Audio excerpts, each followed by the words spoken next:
오늘은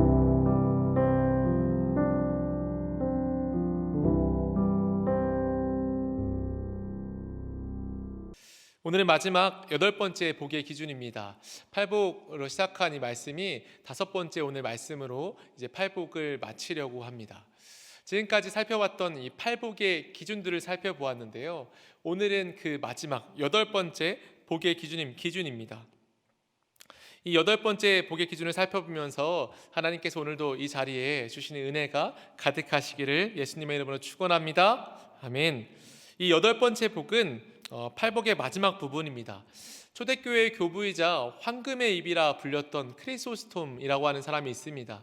이 사람이 이 팔복의 모든 순서들을 말하면서 황금 사슬이다라고 말했습니다. 이 황금 사슬의 절정에 이 마지막 이 8번째 복이 있습니다.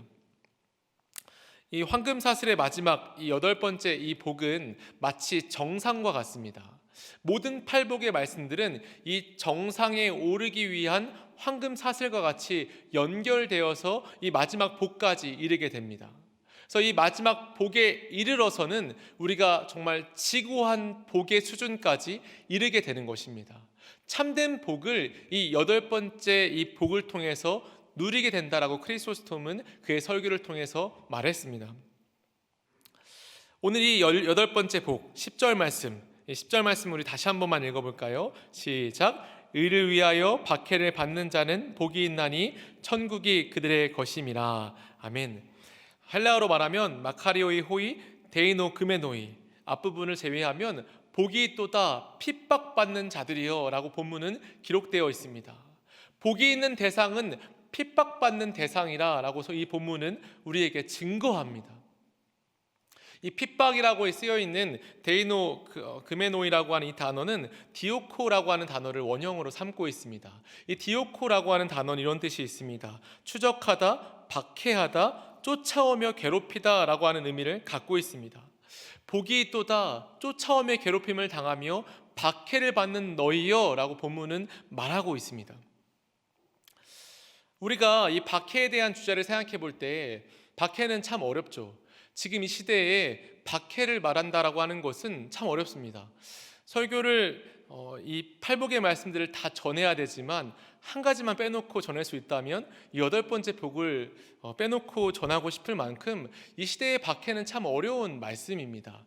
우리가 이 초대교회 이후에 이 밀라노 칙령이 있고 난 뒤에 이 박해라고 하는 것이 사라졌지만 사실 지금 이 순간에도 예수를 믿는 믿음으로 박해를 당하는 자들이 하루에도 10명씩 정도 일어난다라고 이 기독교에서는 보고 있습니다. 우리가 이렇게 일상적인 하루를 살았을 때에도 오늘 이 하루 동안에도 박해를 받으며 예수님을 위해 죽어간 자들이 10명 정도 되었다라고 하는 것이죠. 지금 이 시대에도 분명히 박해는 있다라고 하는 것이죠.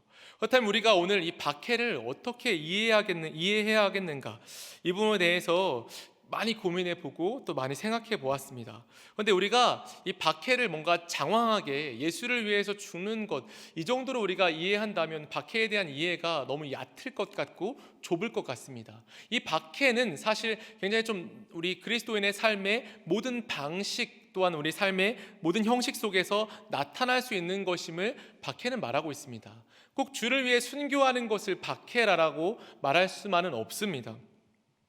그래서 우리가 이렇게 생각해보면 좋을 것 같습니다. 우리가 누군가에게 저는 그리스도인입니다 라고 이렇게 소개를 한다고 한다면 우린 누군가에게 우리의 정체성만을, 그러니까 나는 누구입니다 라고 하는 것을만을 이렇게 이야기하는 것은 아닐 것입니다.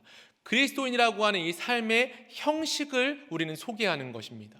그리스도인이 누구입니까? 그리스도인은 세상 속에서 정직이라고 하는 특별한 방법을 가지고 살아가는 사람들입니다. 우리가 누군가에게 저는 그리스도인입니다 라고 말할 때에는 우리는 이러한 저는 다른 삶의 방식을 따라가며 이 세상 가운데 거짓이 팽배한 세상 가운데 정직을 따라가는 사람입니다 라고 말하는 것이 바로 그리스도인의 정체성입니다. 그래서 이 그리스도인이라고 하는 말은 특정한 상황 속에 그리스도인으로 정직하게 살려고 하는 삶의 방식이죠. 박해는 삶의 방식이 다르기 때문에 받을 수 있는 고난을 말합니다. 박해에 대한 이 전체적인 이해를 할 때에 이렇게 이해하는 것이 가장 올바릅니다. 박해는 다른 삶의 방식으로 인해서 받게 되어질 수밖에 없는 고난을 말합니다. 이 말을 이해해 볼 때 이 한 가지 상상을 해보면 좋습니다.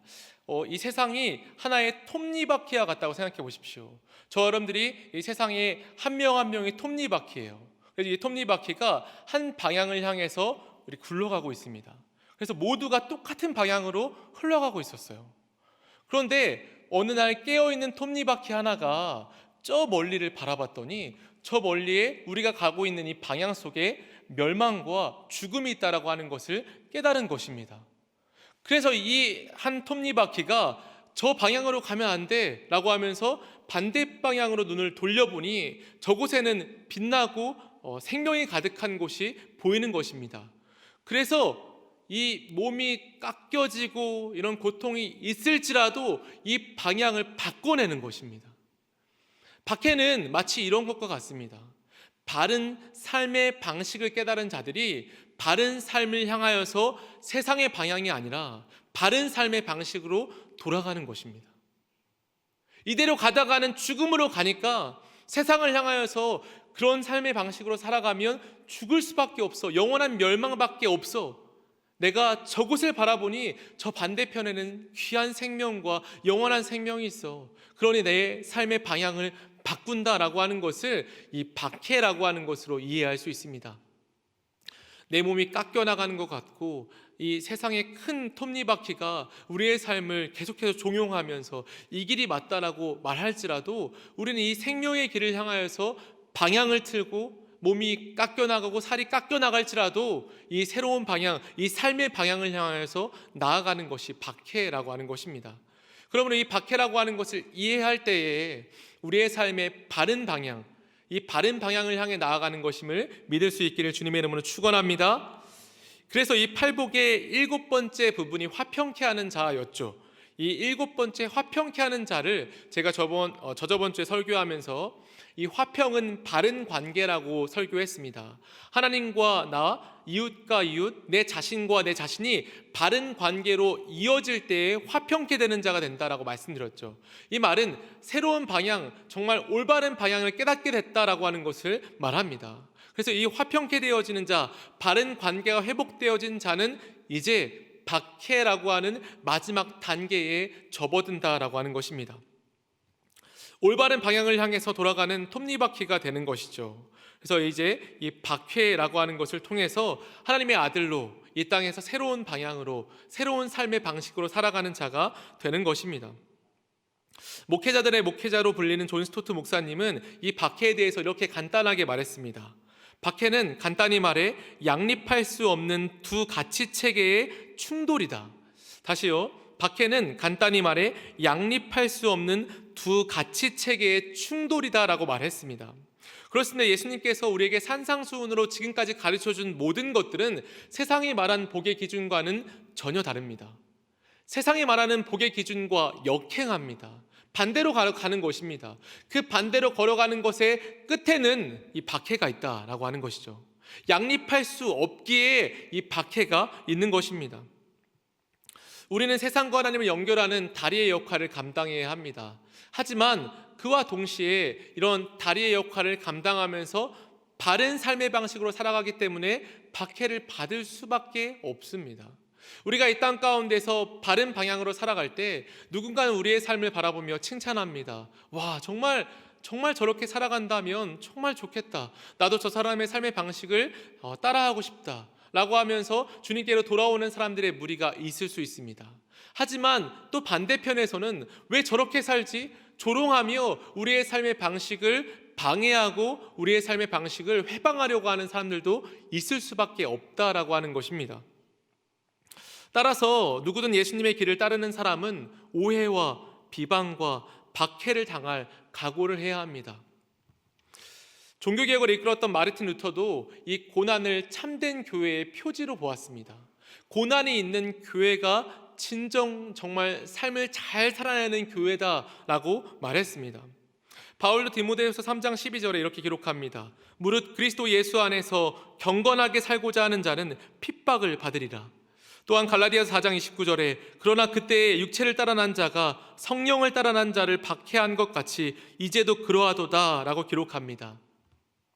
예수 안에서 사는 자, 성령을 따라가는 자, 그래서 경건이라고 하는 삶의 목표를 잡은 자, 경건이 내 삶의 최고의 목표와 목적이 되는 그 사람은 박해를 받을 수밖에 없다라고 하는 것을 바울도 또한 교부들도 또한 지금까지 있는 이런 선지자들도 말했다는 것입니다.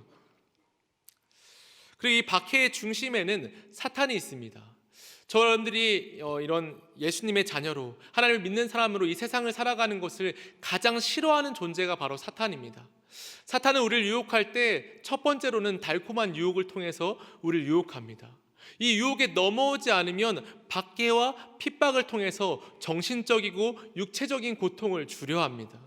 예수님의 사역을 잘 살펴보십시오. 예수님께서 공생의 사역을 시작하시기 전에 40일 금식을 하시고 마귀에게 시험을 받습니다. 시험 받은 내용이 무엇이죠? 배고플 때에 떡을 주겠다라고 하는 것과 하나님의 말씀을 이용하라고 하는 것과 세상에 있는 모든 권세와 권력을 너에게 주겠다라고 하는 것이었습니다. 예수님의 사역을 시작하기 전에 예수님에게 했던 유혹은 달콤한 유혹이었습니다. 마치 돈 많은 그리스도인이 되는 것처럼 허황된 그리스도인의 꿈을 쫓게 하는 것이 마귀의 첫 번째 달콤한 유혹이었습니다.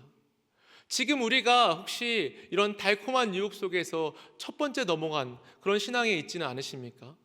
허황된 그리스도인은 마치 어떤 세속적인 그리스도인으로서 부자도 되고 싶고 예수님을 잘 믿고 싶고 그러한 이런 세속적인 이런 그리스도인, 그 세속적인 이런 종교관을 갖고 있다면 깨어나시기를 바랍니다. 하나님께서 바라시는 이 우리의 신앙은 달콤한 유혹 속에서의 신앙이 아닙니다. 예수님은 이 마귀의 시험을 이겨내시고 이제 십자가를 지실 때에 십자가 속에서 모든 온갖 고통과 고난을 다 받으셨습니다. 예수님은 겟세마네 동산에서 기도하실 때 이 십자가를 지나갈 수 있다면 지나가게 해주십시오라고 기도하면서 그럼에도 불구하고 이 십자가를 다 지어내셨습니다. 우리가 이 땅에서 예수님을 따르는 삶이 이 박해라고 하는 이 주제와 연결되어 있음을 믿으실 수 있기를 주님의 이름으로 축원합니다. 예수님께서 이 공생애의 사역을 하실 때에 마귀는 이 십자가를 통해서 어쩌면 예수님을 이 공생애의 사역을 포기케 하려 했습니다. 엄청난 고통과 엄청난 정신적이고 육체적인 고통을 통해서 이 십자가를 포기케 하려고 했습니다.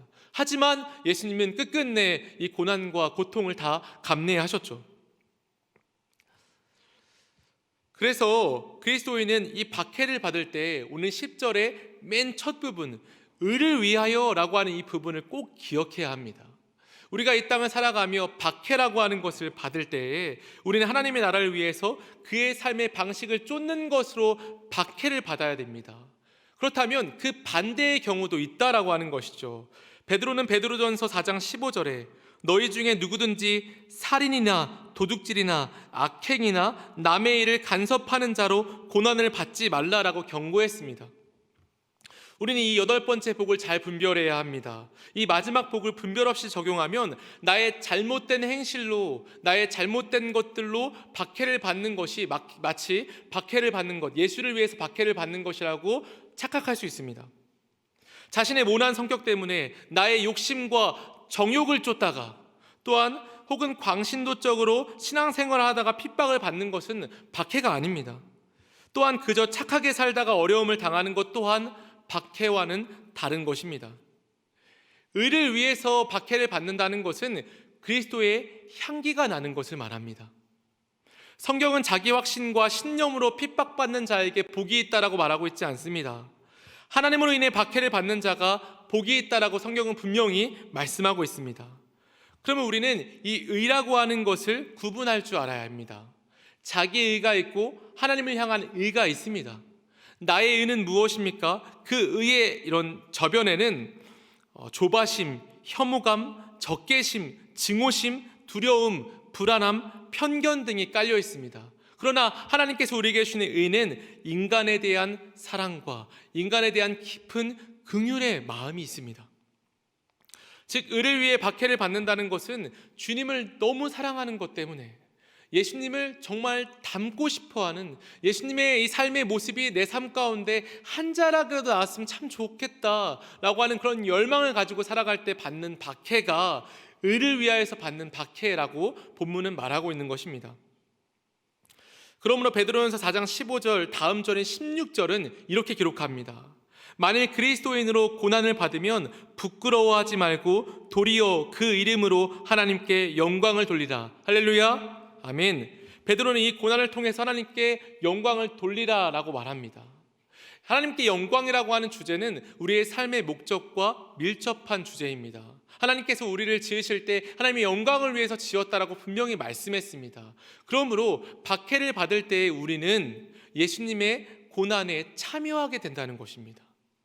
우리가 삶에 어려움이 있고 이 신앙을 지켜나가는 것이 어려움이 있을 때 하나님께서 우리에게 주시는 것은 예수님께서 행하시고 예수님께서 받으신 그 고통과 고난을 우리로 하여금 참여케 하십니다.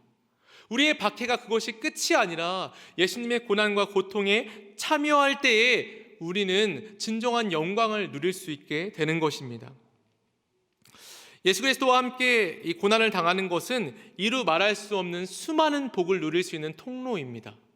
우리가 예수님의 그 고난의 고통과 고난을 당할 때에 선뜻 생각해 보면 참 어렵고 힘들겠다라고 생각해 볼 수 있지만 예수님의 그 고난과 고통이 있었기에 천국이라고 하는 길이 열렸습니다. 그 구원의 길이 예수님의 십자가의 고난을 통해서 열리게 되었습니다. 우리의 삶에, 우리의 신앙의 끝에 다다랐을 때에 우리의 신앙 또한 예수님의 고난에 참여하는 데까지 이르러야 한다는 것입니다. 참 어려운 말입니다. 참 어려운 말이고 참 쉽지 않은 말씀입니다. 하지만 하나님께서 우리에게 말씀하시는 이런 신앙의 끝에는 예수님의 이런 고난에 참여하는 것이 있습니다. 그러므로 우리는 이 박해라고 하는 것, 이 마지막 복이라고 하는 이 사실을 우리는 사모하는 마음을 가져야 합니다.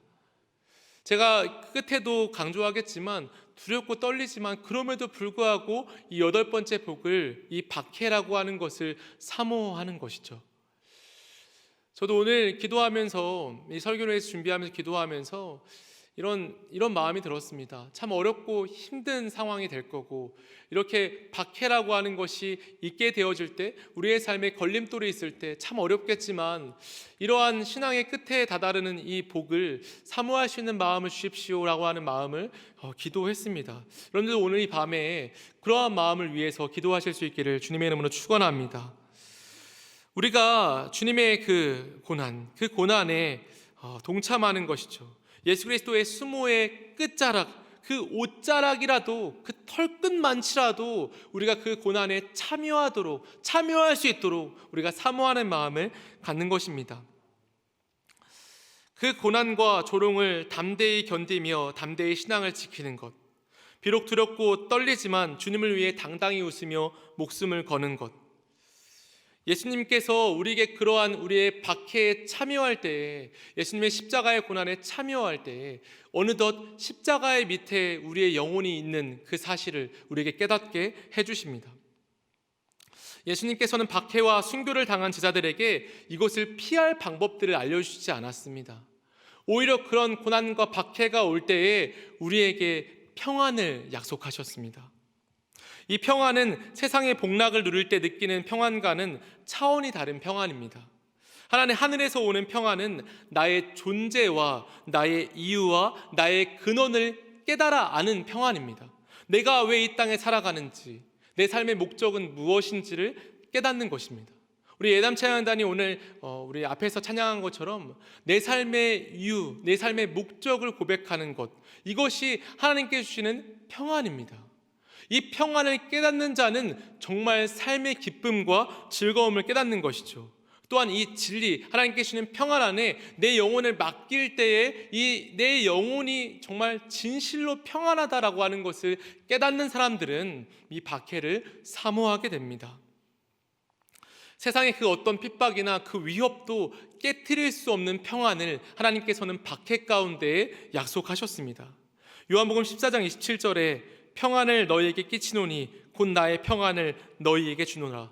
내가 너희에게 주는 것은 세상에 주는 것과 같지 아니하리라. 너희는 마음에 근심하지도 말고 두려워하지도 말라. 할렐루야. 아멘.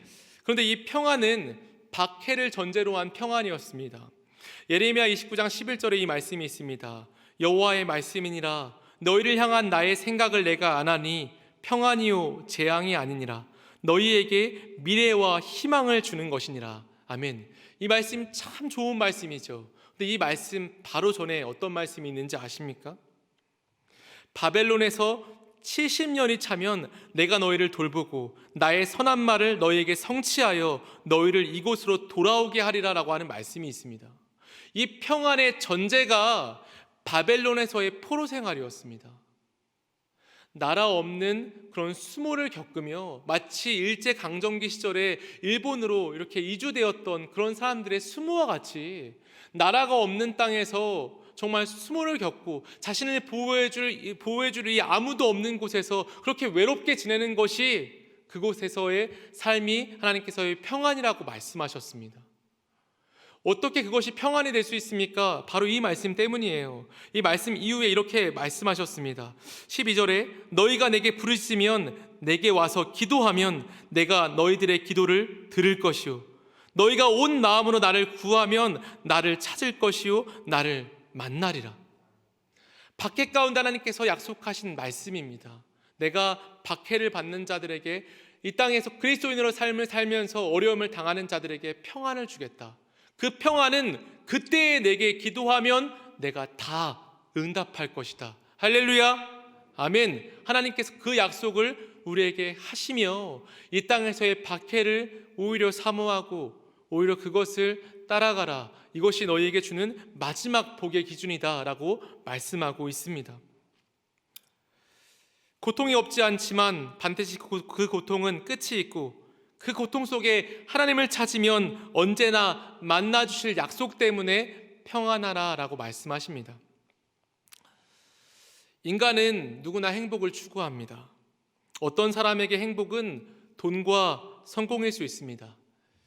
누군가에게는 만족스러운 성취감이 행복일 수 있죠. 또 다른 사람에게는 단란한 가정과 단란한 가정 속에서의 행복이 행복의 기준일 수 있습니다. 세상은 치우침 없이 이러한 모든 것들을 우리의 삶의 모든 행복의 기준이라고 말합니다. 그러나 예수님께서 우리에게 말씀하시는 행복의 기준은 다릅니다. 우리 그리스도인들에게 가르치시는 행복의 기준은 먼저 그의 나라와 그의 의를 구하라 라고 하는 이 삶의 절대 원칙입니다. 그리스도인들에게 모든 것을 하기 이전에 너희는 먼저 그의 나라와 그의 의를 구하라 라고 말씀하셨습니다.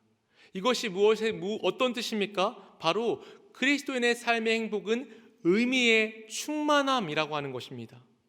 의미의 충만함이라고 하는 것을 생각해 볼 때 이렇게 생각해 볼 수 있습니다.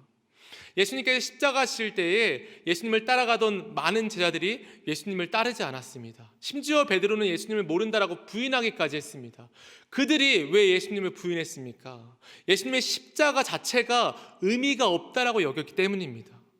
저것은 실패한 운동이라고 여겼기 때문에 더 이상 저 예수님의 십자가 운동에 하나의 피라도 흘리지 않겠다라고 하는 마음 때문에 제자들은 예수님의 십자가를 따르지 않았습니다.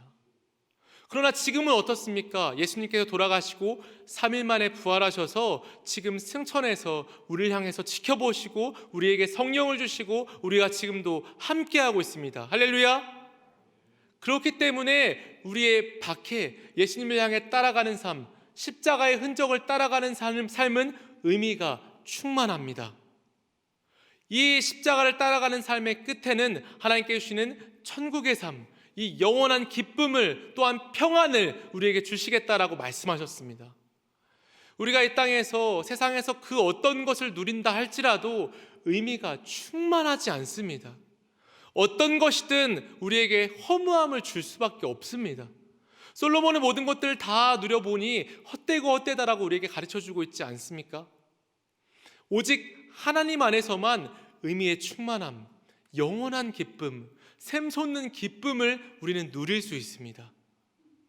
박해라고 하는 이 주제만이 어쩌면 이 십자가의 고난에 동참하는 것만이 이 샘솟는 기쁨을 참여할 수 있는 방법입니다. 설교를 준비하면서 이 문구가 굉장히 와닿았습니다. 예수의 십자가를 닮아가는 고난이야말로 하나님 나라의 가장 심오한 실제이다. 예수의 십자가를 닮아가는 고난이야말로 하나님 나라의 가장 심오한 실제이다. 즉, 이 하나님 나라가 이 땅에 실현되어지는 그 가장 심오한 실제는 십자가를 닮아가는 삶. 이 땅에서 박해를 받으나 십자가에서 돌아가신 예수님의 고난과 동참하며 받는 그 박해가 이 땅에서 누릴 수 있는 하나님 나라의 가장 심오한 실제다라고 말하는 것입니다. 인간은 깊은 고통 속에 하나님을 찾을 때 어쩌면 하나님은 기뻐하시고 그의 고난 속에 예수 그리스도를 보내주십니다. 그리고 예수님의 그 손과 또한 옆구리를 보여주며 내가 너를 위해서 그 고난을 받았다라고 우리에게 말씀해 주십니다. 이 땅에서 많은 그리스도인들은 이 땅을 살아가면서 신앙을 지켰습니다.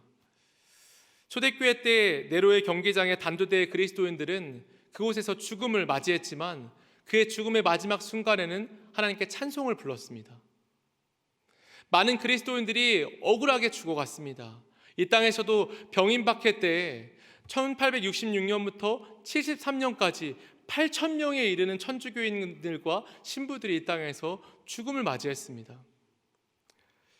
그들도 우리처럼 생명을 사랑했고 햇빛을 사랑했습니다. 사랑하는 이들을 이 땅에 남기고 갔어야만 했습니다. 그러나 그럼에도 불구하고 십자가를 진 것은 예수님의 고난에 동참한다라고 하는 그 영광스러움 때문이었습니다. 예수의 십자가에 그 은혜 가운데 들어가는 그 은혜를 경험했기 때문에 돌아가는 것이었습니다. 행복이라고 하는 찬양이 있습니다. 이 찬양의 2절에는 이런 가사가 있죠. 눈물 날 일 많지만 기도할 수 있는 것, 억울한 일 많으나 주를 위해 참는 것, 비록 짧은 작은 삶 주 뜻대로 사는 것, 이것이 나의 삶의 행복이라오. 눈물 날 일 많고 예수를 따라가는 삶은 그 끝에 이르러서는 정말 고난과 아픔이 많은 삶입니다. 주를 따라가는 삶의 방식이 세상과 다른 것 때문에 눈물 날 일이 많고 힘든 일이 정말 많은 삶입니다.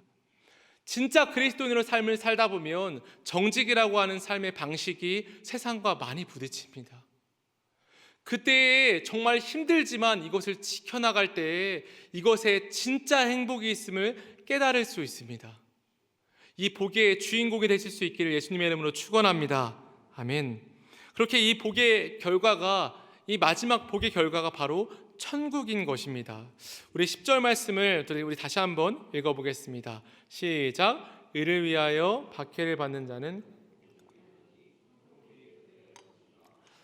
천국이 그들의 것임이라. 아멘. 이 팔복을 보면 이 첫 번째, 심령에 가난한 자는 복이 있나니 천국이 그들의 것임이요와 마지막 이 천국이 그들의 것임이요가 동일하게 연결됩니다. 팔복을 통해서 우리에게 주시고자 하는 것은 천국의 기쁨이라고 하는 사실입니다. 하늘의 나라의 그 나라가 그냥 하늘에만 있는 것이 아니라 이 땅에서 실제로 이루어진다. 너희들의 삶의 모습의 형태를 통해서 이 땅에 천국은 이루어진다라고 하는 것을 우리에게 가르쳐주고 있습니다. 심령에 가난해져서 주님을 찾고 주님을 찾다가 결국에 우리의 마음이 화평해지고 바른 관계로 돌아섰을 때에 주님을 위해서 정말 결단하며 주님이 주시는 삶의 방식으로 살아갈 때에 우리 삶에 박해가 있을지라도 그 안에서 믿음을 지켜나가면 예수께서 우리에게 주시는 천국의 기쁨이 우리의 삶 가운데 있다는 것입니다. 이 세상을 사모하지 않고 하늘나라, 하나님을 향해 시선을 바꾼다면 세상에 줄 수 없는 평안이 하늘로부터 내려옴을 깨닫게 되어지는 것입니다. 우리의 삶의 박해는 두렵습니다. 누구든지 그리스도인일지라도 세상과 같은 방식으로 살아가고 싶습니다. 티를 내고 싶지 않아요. 그냥 그대로 세상이 흘러가는 방향처럼 우리도 살아가고 싶을 때가 참 많이 있습니다. 이것은 두렵고 떨린 일입니다. 하지만 성경에서는 이 두렵고 떨린 일을 그냥 괜찮다라고 말하고 있지 않습니다. 빌립보서 2장 12절에 그러므로 나의 사랑하는 자들아 너희가 나 있을 때뿐 아니라 더욱 지금 나 없을 때에도 항상 복종하여 두렵고 떨림으로 너희 구원을 이루라 라고 말씀하십니다. 두렵고 떨린다라고 하는 이 말씀은 어떤 우리의 구원을 향한 공로를 말하고 있지 않습니다. 오히려 박해와 너무나 잘 어울리는 말씀입니다. 우리의 삶에 있을 수밖에 없는 박해는 참 두렵고 떨립니다. 하지만 이 말씀 이전에 하나님께서 이렇게 약속하셨어요. 이러므로 하나님이 그를 지극히 높여 모든 이름 위에 뛰어난 이름을 주셨다.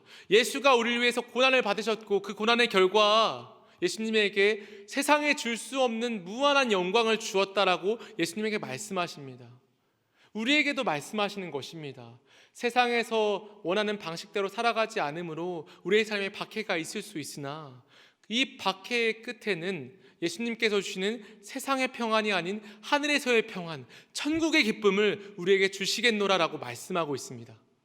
우리가 진짜 정말 세상이 원하는 방식이 아닌 하나님이 원하시는 삶의 방식을 채택하고 그 방식대로 살아갈 때 두렵고 떨림으로 그렇게 하루하루 살아갈 때에 우리 안에 하나님의 나라, 천국이 우리의 삶에 실제하게 되어진다라고 하는 사실입니다. 할렐루야, 아멘. 주님께서 우리에게 이 말씀을 하십니다. 예수님 마지막으로 이 말씀을 우리에게 맡기셨습니다. 골로새서 1장 24절에 나는 이제 너희를 위하여 받는 괴로움을 기뻐하고 그리스도의 남은 고난을 그의 몸된 교회를 위하여 내 육체에 채우노라. 우리의 삶 가운데 맡겨진 고난이 있습니다. 우리가 외면하고 싶고 그것을 받고 싶지 않지만 우리의 삶에 우리의 육체에 채울 고난이 있습니다. 이 사실을 직면하실 수 있길 바랍니다. 이 말씀은 우리가 어떤 이 땅에서의 하나님께서 우리에게 주신 이 말씀들은 세상에서의 성공과 세상에서의 부귀영화를 우리에게 약속하고 있지 않습니다. 결국 우리에게 주시는 마지막은 예수의 십자가의 고난에 동참하게 되어지는 그 영광을 우리에게 말씀하고 있습니다. 이것은 참 어려운 것이지만 오늘 이 말씀을 통해서 사모하는 마음을 가질 수 있기를 주님의 이름으로 축원합니다. 참 어렵고 힘든 일이지만 우리의 삶의 형태를 통하여서 지금도 우리가 지금 이 자리에서 함께 있지만 정직이라고 하는 하나님의 삶의 방식을 우리의 삶 가운데 살아내므로 박해를 받는 분들도 지금 이 순간에도 있습니다. 그러한 분들이 있다면 오늘 이 밤에 하나님께 주시는 평안이 여러분의 삶 가운데 가득하시길 주님의 이름으로 축원합니다. 주님께서 세상에 줄 수 없는 평안을 삶의 방식 가운데에 정직의 삶의 방식으로 살아가는 자들에게 주시기 원하십니다.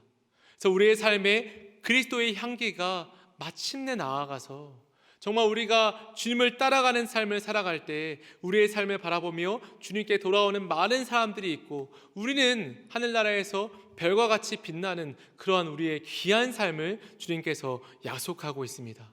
오늘 이 밤 기도하실 때에 정말 이 말씀 참 어려운 말씀이고 두렵고 떨리는 말씀이지만 이 말씀을 붙잡고 우리가 이 말씀을 정말 사모하는 마음을 가지고 주님 이러한 때가 나에게 박해의 때가 온다면 내 믿음을 지키고 또한 지금 이 삶 가운데서도 내 믿음을 지키는 나의 삶이 될 수 있게 해달라고 그렇게 간구하는 귀한 마음 되시기를 주님의 이름으로 축원합니다. 함께 기도하겠습니다. 제가 이 시간에 기도하겠습니다. 살아계신 아버지 감사합니다. 박해가 참 어렵고 힘든 주제이지만 이 시대에 박해를 말한다라고 하는 것이 참 어려울 만큼 우리의 신앙이 퇴보되어 있고 세속주의로 물들어져 있고 그냥 세상에서 사는 것처럼 세상 사람들이 사는 것처럼 똑같이 살아가고자 하는 마음들이 우리 마음속에 있고 그 결과 박해와는 전혀 다른 삶을 그냥 살아야 세상에 동화된 삶을 살고 있는 우리의 모습들을 바라보곤 합니다. 주님 오늘 이 말씀을 통해서 다시 한번 깨닫는 것은 우리는 그리스도인의 삶의 방식이 다른 삶의 방식으로 살아간다라고 하는 그 사실입니다. 우리가 세상을 살아갈 때에 세상 사람들이 살아가는 방식이 아니라 하나님께서 우리의 삶을 주신 우리의 삶 가운데 바라시는 그 방식대로 우리가 살아갈 수 있도록 주님께서 역사하여 주시옵소서. 이 시간 기도할 때 우리의 마음 가운데에 그러한 마음들을 주셔서 우리가 지금까지 세상과 똑같은 방식으로 살아온 것이 있다면 회개케 하여 주시고 정말 절실하게 회개하여서 이제는 정직이라고 하는 삶의 방식, 주님께서 우리의 삶에 주신 예수 그리스도를 따라가는 삶의 방식으로 이 세상을 잘 살아낼 수 있도록 우리와 함께하여 주시옵소서. 멸망으로 가는 톱니바퀴가 아니라 생명으로 가는 톱니바퀴가 되어서 세상을 향하여서 그 길로 가면 멸망으로 간다라고 당당하게 말할 수 있는 우리의 신앙이 되어줄 수 있도록 이 시간 기도할 때에 우리에게 단단한 이 마음, 이 굳건한 마음을 우리에게 허락하여 주시옵소서. 감사합니다. 이 시간 주님께서 역사하실 줄 믿사오며 예수 그리스도의 이름으로 감사하며 기도합니다. 아멘.